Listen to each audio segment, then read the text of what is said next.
Good morning, writers. Today we are going to work in our writing journal. So please make sure that you have gotten your writing journal and a pencil so we get started. You're going to open to the very next blank page. You got to get down and shake in the whole thing. So you need to turn to the very next blank page. So not somewhere randomly in the book. You're going to find the very last journal entry that you did. Look at either the next page or turn to the next blank page, all right?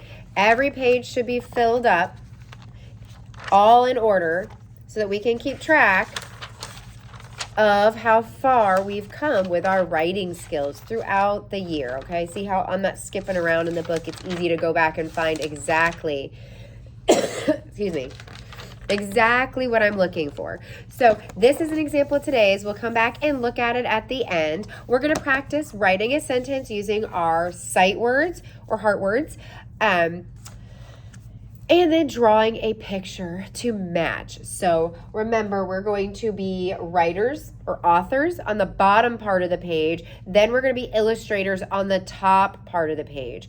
Please make sure that you are using an uppercase letter for the first letter in this sentence, and then the rest of your letters are lowercase. You are also writing all of your letters within the line.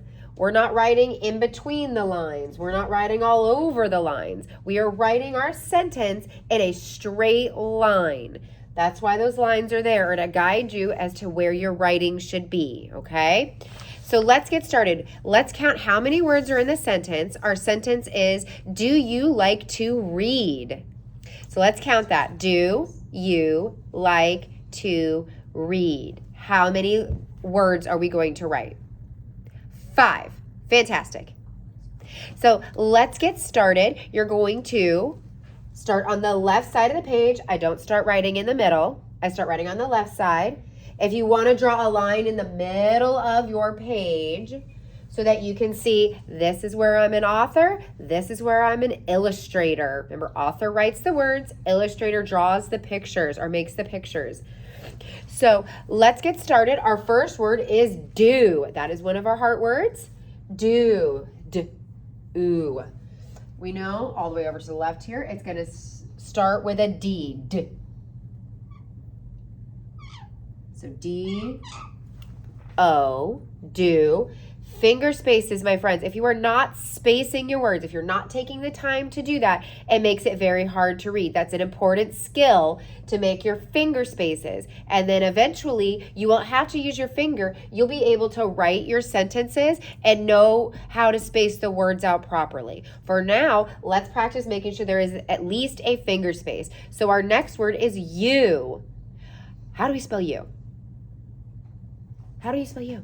Y-O-U. That's right. Y-O-U spells you. So let's get started with that. Finger space, Y. That's one of our letters that falls below the line. O-U. Y-O-U spells you. Okay? Great job. Do you. Next word is like. Now, we talked about this in my last journal that we did. This is also another one of our sight words. So the word like. L-I-K-E.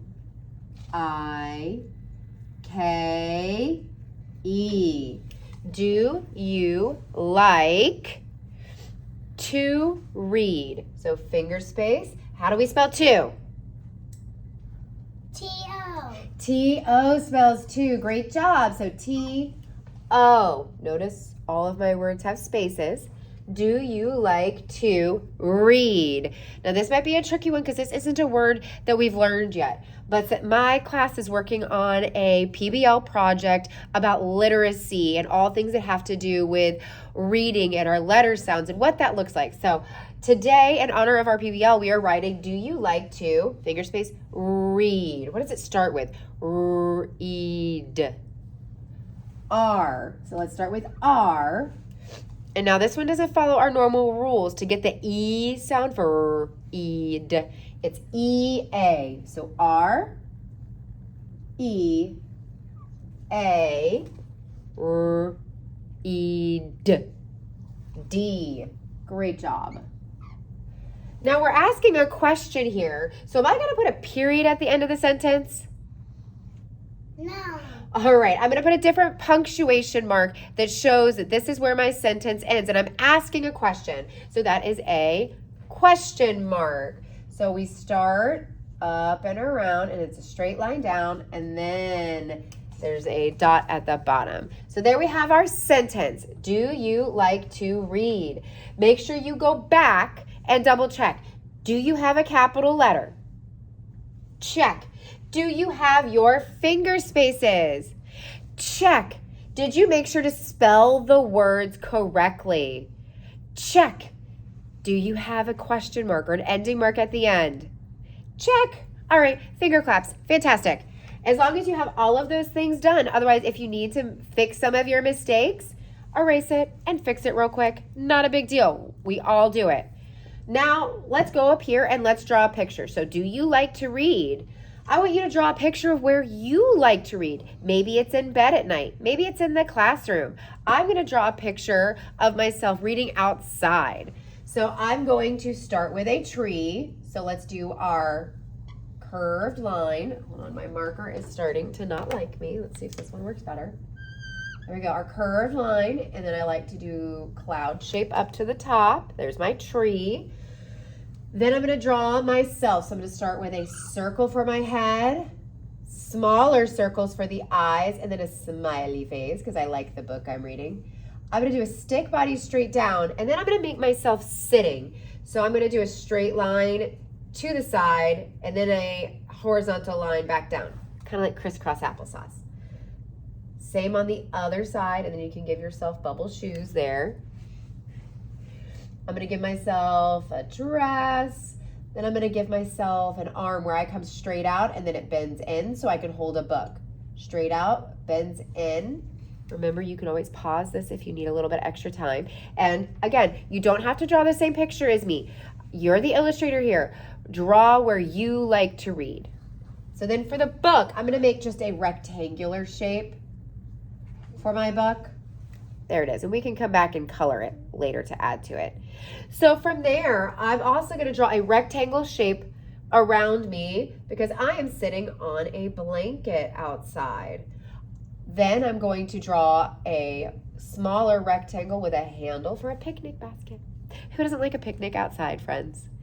All right, now I had some requests from my friends in here who wanted a cloud in the sky this time. So when I draw a cloud, I just do some loop-de-loos around and connect it. I'm gonna put a sun over here, so a circle for the sun.